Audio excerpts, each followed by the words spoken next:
Let's get to this week's Minogue now. So this week we are joined by the lovely Australian Jayden, who has an incredible story. Hey, Jayden. Hello. Oh my Hey, goodness. Jayden. Roars of people. That is just, I can barely hear myself think with that. That is unreal. Hello. Hi. Hi. Oh, lovely to meet you. So just before we begin, just let everyone else know who you are, where you're from, and what you do. Just give us a little bit of background about lovely Jayden. Sure. So I'm Jayden Norsworthy. I'm from Adelaide in South Australia, all the way down south. And I'm a teacher. I work with some amazing young people and have had opportunities throughout the last 7 years to work with some really great young people in all different areas of education. But apart from that, I am probably, and I don't want to, I don't want anyone to come for me on it, but I'm probably Adelaide's biggest Kylie fan, I would say that. But you've set the challenge now. Let's see if there's anyone going to come out the woodwork. I've got the credentials, don't worry. But you've managed to bring Kylie into your work, haven't you, in some ways?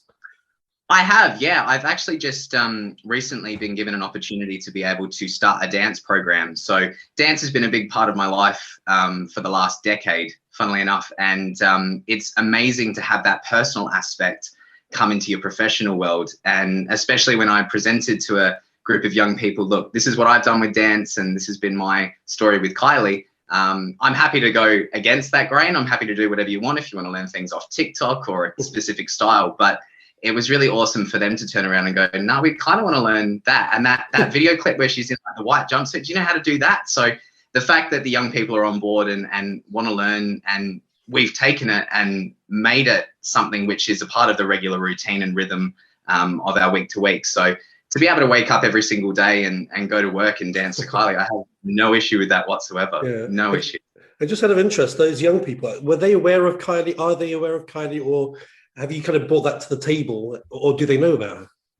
Some are aware, and that's mainly because, oh, my mum listened to that, or my grandma listened to that. And then they go, oh, so how old are you? And I'm like, I'm 20, 28, 29. And they're like, oh, okay, right. I thought you were older. And I'm like, great, awesome, sweet. But some have never heard of Kylie before, and they're totally not aware. And when they hear Kylie, they think Kylie Jenner. So I'm very, very quick to remove that from the scoreboard. That's a naughty word in the classroom there. Exactly. Amen. Which has been your favorite kind of dance to? Which let me rephrase that. Which is the most complicated Kylie routine? Funnily enough, the one that probably has been the most complicated is the one that kickstarted it, and that was Get Out of My Way. Purely because of the high energy and high intensity that I've put into it, but also that was where it started, and as it's built on, it's become the easiest now. I can do that with my eyes closed, no worries. But at the time, it was incredibly challenging. Just on a geeky front, I don't know if you ever saw her perform Get Out of My Way on the Alan Carr show over here in the UK. And it was one of the earliest performances, and it was a slightly different dance routine where it was a little bit old-fashioned kind of 80s dance routine, and I love that routine. And then she kind of changed it and made it more complicated, but I love the Alan Carr one. So are you able to do that one as well? Look, I can do anything you like, really. Just give me a moment and I'm ready to go. 5, 6, 7, we're on. Exactly. No move learning showgirls where you just can follow the routine. No, exactly. I mean, I was really thankful for the Alan Carr one because there wasn't any chairs. I didn't have enough chairs at home to be able to, get the motion happening with that, and a lot of work health and safety issues with that one. A lot of reports made. So no, I'm very. I definitely appreciate the Alan Carr one for the more fluid movement. The chairs were a little added distraction for me. I preferred the nice simplistic throwback to the kind of 80s, I thought. Anyway, that's by the by. Jayden, take us back to, a young Jayden in his bedroom. Talk us about the moment where you discovered the joys of Kylie. When was that? Oh, my goodness. I would say the turn of the millennium and light years and spinning around and on a night like this was certainly, you couldn't turn on a TV or a radio here in Australia without seeing or hearing Kylie.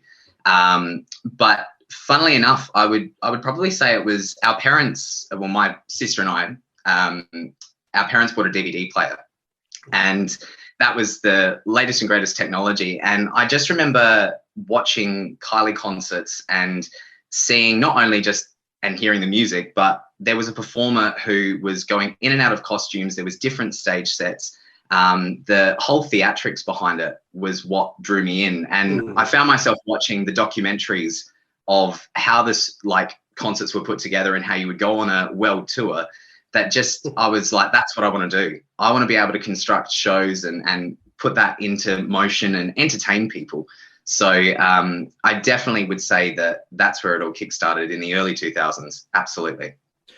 And then did you enjoy going back and revisiting the older Kylie albums, the Stock Aitken Waterman, the first four, once you saw, oh my God, this singer spinning around, I want to know more? Did you enjoy going back and revisiting the catalog? That was the interesting thing, because I for some reason at that age thought, oh, so she's just coming onto the scene. This is a new singer that's entered this world. And all of a sudden, no, hang on a minute. She's been around for 20 years beforehand. And all of a sudden I have more music to discover. But those original albums, it's actually the live versions and how they're reimagined each tour that actually draw me in. And a perfect example is on the Golden Tour with Wouldn't Change a Thing and I'll Still Be Loving You. Yeah. I didn't even know I'll Still Be Loving You came from the first album. And then I was like, oh, I always skip that. Like, what am I doing? And then all of a sudden, like, this mashup is fantastic. Like, favorite section of the show. Yeah. Which would you say is your favorite Kylie show? I would be going against my entire reputation and brand if I didn't say Golden. Yeah. As stripped back and as not as showgirl. I mean, I have to say that my first ever Kylie concert was Showgirl Homecoming, and there is always a very special place in my heart for that one. Yeah.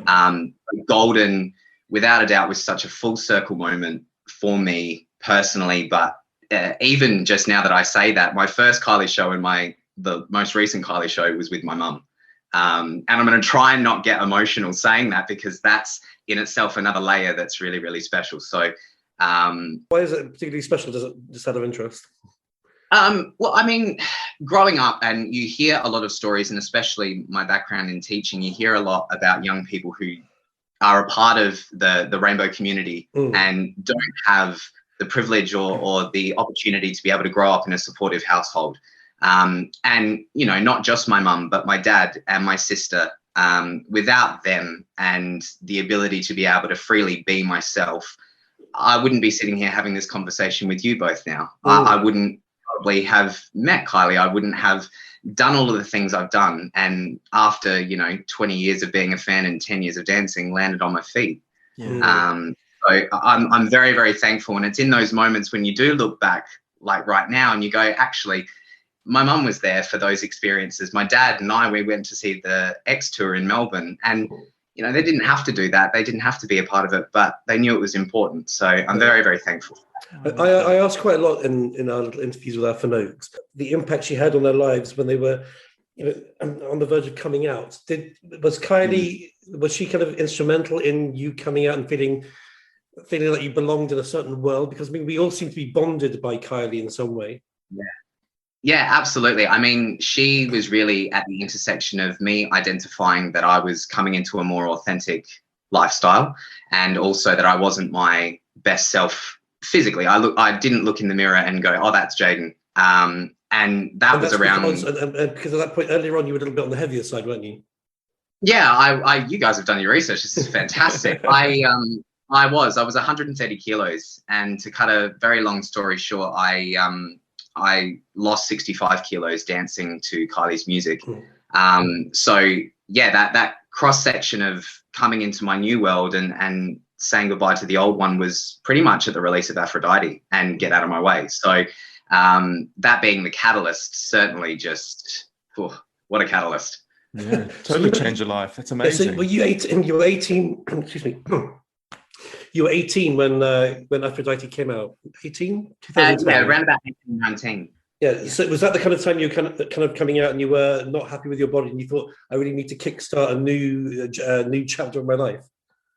I think what I was going into was I was aware of a very, how to say this in a very delicate way. I was aware of the culture that I was going into was very image-based, and it was all about how you present and what people see on the surface, because not often will you get a conversation and the opportunity to be able to express yourself in many other ways. It's purely how you look, and that's how it's directed. At least that was the environment that I certainly was faced with, and have heard similar stories of that as well. So it's not uncommon for people who are coming out or in the process of coming out to be also going through a massive transformation of self. So I just happened to bring Kylie along for the ride. So. And so how did that work? So what did you do? You took various songs and did dance routines. So how did you use Kylie as a kind of a weight loss mentor? Well, it was I was a little bit of a delinquent, to say the least. I would be able to, learning the craft of music production and music mixing, I would rip the audio off of like the Showgirl Tour DVD or Kiss Me Once tour or Aphrodite, all the way back to Intimate and Live if I wanted to do a bit of like, an indie section or something like that. Mash it all together with audience noise behind it to be able to create a seamless 90-minute concert experience. So for a good 6 years while I was living with mum and dad at home, it was blasting in the garage day in and day out. And it was, every 6 months there was a new show and I was just pumped for it. And now even till this day, as we speak, just even this morning, I'm in my own backyard and running the Golden Tour out there. So it's come a very long way. We asked this as well with Finogues. If you're in a relationship and you have your first date, how soon in that first date does Kylie come up? Because we joke that sometimes she's the Camilla in the relationship because there's 3. Definitely, there have definitely been 3 of us in all of my relationships. I can guarantee you. Yeah. She's been the most consistent. I'll say that. She has been the most consistent. Yeah. I can see Kylie looking over your shoulder right now. You're sitting in a room where there's a beautiful, lovely portrait of Kylie behind you, just looking over your shoulder and looking over her own shoulder, in fact. So yes, beautiful image. I am. I'm currently seated in my study, which is full of Kylie memorabilia, or I call it the den of bankruptcy. They're just gone into this. Tell me about it. I would certainly say that throughout relationships and everything like that, Kylie's brought up within the first 5 minutes without fail. To be upfront and honest. Yeah. Oh, I have to be. Honesty is the best policy, through and through. And if somebody doesn't like Kylie, if they had a hatred for Kylie, would that be a mark on them not to go out with them? Would that put you off somebody?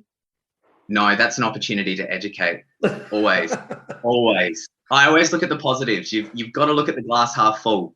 There are things about others that I don't know about in this world, and I've certainly had the opportunity to learn so many new things from so many new people that certainly we can learn about Kylie. It's a must. And you've had no past partners who've had a row with you and taken one of your precious Kylie items and smashed them in a fit of rage. There's been nothing like that. No, I look, to be perfectly honest with you, I've been very fortunate that it hasn't happened because it's very clear very early on that that is the nearest and dearest to my heart. Trust and believe. Jayden, how did the project come to you? Because obviously you were featured as part of this national segment with Kylie's promotion of Golden. How did this happen? So I originally won a competition through another television network here, Channel 7, and that was just by entering a competition and sending in your best Kylie performance, and I, tried to put my best foot forward and succeeded with that. But I was actually over in London. I was over in the UK. I was there for a very close friend's wedding, and him and his partner shacked me up for 5 days just before I came back to Australia in hopes that I was moving forward with my teaching career. And I was on the plane home, and there was just something about what I've done, the intersection of time and the importance of meeting Kylie and wanting to obviously capture that moment as authentically as possible, that I actually approached Channel 10 and said, hey, this is what I've done. These are my lived experiences. As a teacher, I've gone here, gone there, done this. When I was growing up, there wasn't anyone like me. And I think it's really important, considering, the new generation that's forming, how diverse it can be, to be able to show representations of that and to be able to say to young people that you can be who you are and trust your gut, and that's fine. That's perfectly okay. There is safe spaces in this world, and you can make them for yourself, just like myself. So, I got in contact with them within 20 minutes. I got a phone call. And within 2 hours, they said, all right, we're on. So Amazing. It was very fast-paced. Very fast-paced. And they arranged the meet and greet with Kylie for Golden, or was that no, part of... That was a part of the original through Channel 7. That was a competition. So basically it was like enter in a code word every single night. And then for the final night, I remember sitting in my lounge room and the words still run through my head. It was like, for your chance to win, we're after the best Kylie Minogue performance in South Australia. And I just looked at the TV and went, I've won this. Like, that's me. That is me. So no, the original meet and greet was set up through Channel 7, and they pretty much washed their hands of the situation as soon as I had the tickets and all of that. But Channel 10 were, no, we want to actually film this. We want to actually see that moment happen. And I was really thankful for that, because I get to look back at that for the rest of my life and remember that moment time and time again. How was it? I was going to say, on that day, before you went into the room to meet her, what was that feeling like? You don't seem like a very nervous person. You seem quite confident. You've got a lot of confidence. So were you outside the door kind of shivering, or were you just kind of already, because when you see you on camera, you're very relaxed with it. Yeah, I was very thankful to have Mum with me on that experience. I couldn't take both parents. I really wanted to take my dad as well. Sophie's choice. Exactly. But no, Mum was thankfully there with me. But I think it was also just, I was absolutely shitting it on the inside. Like, I was scared as anything and thinking I'm just going to walk in there and fall to pieces. But I also thought, this is your one opportunity, and you've got to remember that you're walking in because you've earned that opportunity. Yes, it's divine timing and it's a bit of luck, but at the same time, you've worked so hard for this. So don't doubt what you're capable of and what you can get from this. Oh, I love that. Oh, you're so lovely. Like, literally, it's so amazing. No, do you know what? I 110%. I was just and I still am to this very day. I've just worked really hard for it, but I'm just someone who was dancing in their parents' garage 5 times a week to try and make a better life for themselves and to live life more authentically and to be able to, as we spoke about before, be able to promote that in my work now. I mean, you know, I remember when I first started out teaching and being pulled into meetings because, you know, the topic of dance videos that I was putting on YouTube was cause of concern, and being told, if you want to make it as an educator, if you want to be a teacher, you need to remove that personalization. You need to not have yourself dancing in heels on YouTube.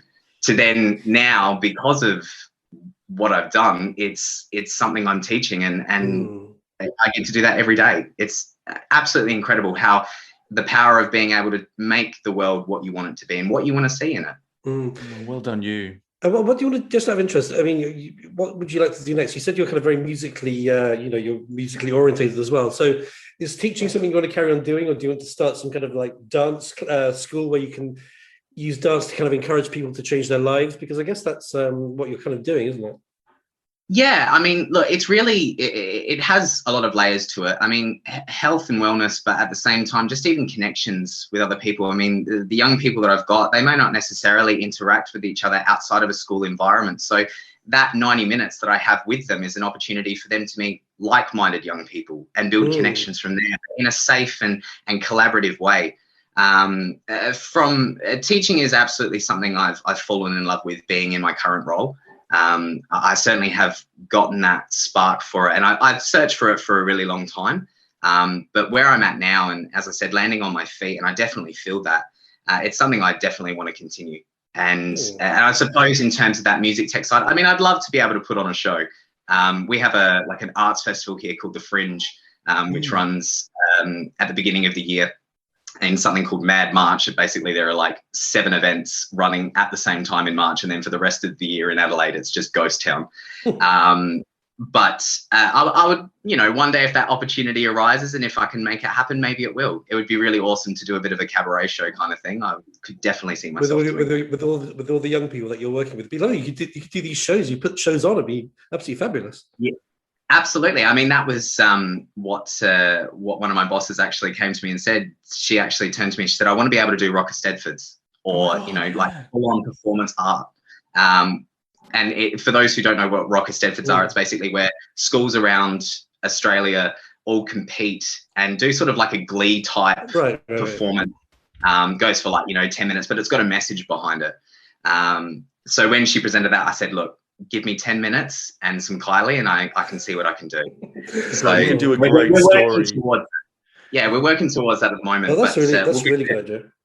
You can do a great story, like a Kylie's life told through dance throughout her career. So like the young talent time into the, like, it'll be amazing. Oh, I'll definitely watch that. Any way that I can sort of just sneak a little bit of Minogue magic in there, I absolutely. That's what I always say to people. That's what they should have done on RuPaul's Drag Race Down Under, because when they had the Kylie and Danny episode, instead of doing they didn't do 100 nights, or was it? What's the 100 degrees. No, like Kylie's looks, they could have got the queens to do Kylie's iconic looks, and I can't believe they wasted this opportunity not to use one of Australia's biggest exports. That was a bit of a, I've got to use the word letdown. It wasn't exactly the most Minogue-filled episode as what you would predict, considering how many times she's referenced throughout the series. But that, 10 seconds and on the screen, it was really lovely to see her. I was like, thanks for popping in. But at the same time, I was like, where's the ability to go from there? There is so much that you can do with it. And they didn't use her song on that episode. They used it a few episodes later, which is so mad. I thought it was very weird, very odd.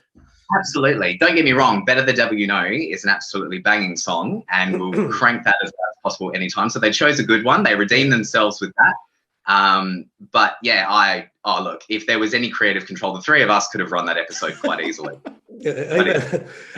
Just quick fire, in terms of music, so what was your favorite of the PWL years? What are your favorite songs, the songs that really stick in your mind? Yeah, I would definitely say they all really come from Rhythm of Love, and that's Better the Devil You Know, What Do I Have to Do, Shocked. They're absolute powerhouses of songs. They're probably where they start and finish. But weirdly enough, I actually really like Do You Dare, and that sort of like rave sound that came in through that to it. It was something about that. I don't know. It was kind of left field at the time, and even now I hear it and I'm like, ooh, and Keep On Pumping It Up is absolutely amazing. So yeah, those would be the standout ones, I would definitely say. And then when she moved into the deconstruction years, we had a varied sound from Kylie. We had dance Kylie, and then we had kind of experimental dance / indie Kylie. So what did you make of that decade of music? Well, Impossible Princess and that kind of time was, I was aware of Kylie around then, and Did It Again is actually one of the best video clips, I think, ever. And again, it's that performance and theatrical nature of 4 Kylies, and she's having to act as different ones, I think is just brilliant. Impossible Princess I really loved because it was authentic, and the messages in the lyrics were from Kylie herself. And it's really funny to look at an album like Impossible Princess and then turn many moons later and look at Golden and go, there's that same authenticity again. There's that sort of coming through. And I think that is why probably Golden would be the most sentimental and closest album to my heart that I connect with and relate to, based on that ability to be like, I'm a human being. Yes, I will make light, bright, fluffy songs, and that's wonderful. But sometimes I'm just going to surprise you with a little bit of truth. Yeah. And did she surprise you with disco? Because that was a complete change from the kind of gentle country sound of Golden. I think I was glad to see disco come into formation, just because it kind of brought you back to, for me, where it started out with Light Years, and that's obviously a very camp, very disco kind of album. So for me, I really enjoy disco, albeit I remember driving home from work when Say Something was played for the first time on BBC Radio over in the UK. And I remember having it there, and I got maybe about like 20 seconds in, I was like, all right, this is going to build to something really incredible. Because you hear the word disco and you think this is going to be fast paced, it's going to be high intensity movement. I'm like, great, I've got new routines to be able to flash into the dance.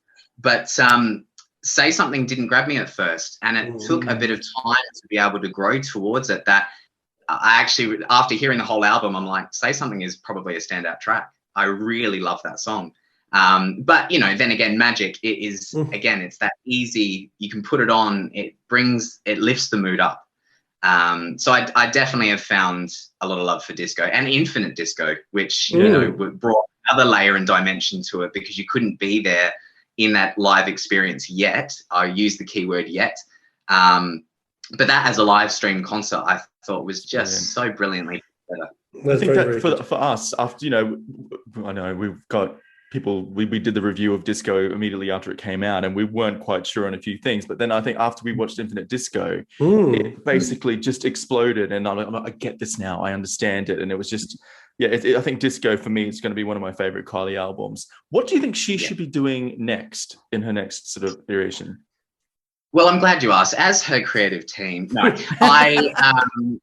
what should we be doing? I think probably the best thing you can do is just trust her gut and know what's right. I mean, we've got that creative team around her that, put the best foot forward. But I think if you were to continue to experiment, I mean, the funny thing is songs like Giving You Up and Skirt and ones that are just like off cuts that are really random kind of brought me in a little bit more. And they're songs that I like to be able to play because they're not traditionally played all the time. Yeah. So, when something like Skirt came out, I was like, oh, this is actually really cool. This is actually really, really fun. But you know what? Keep it light, keep it bright, keep it dancey. Keep it Kylie. Exactly. There's her slogan. I love it. It's a really good slogan. I love it. We'll use that. We'll steal it. We got shirts in the process where we've got them released. Oh, Jayden, thank you so much for joining us. You are such a light, and keep doing your important work that you do, and you're an absolute gem. So thank you so much for joining us. No, thank you. I really appreciate it. It's been wonderful to chat. Oh, it's been lovely to talk. Thank you very much. No worries. Thanks, love. My God, Christian, what an inspiration. He's such a great guy, right? Well, he's got one hell of a story, hasn't he? And what an inspiration, taking notes.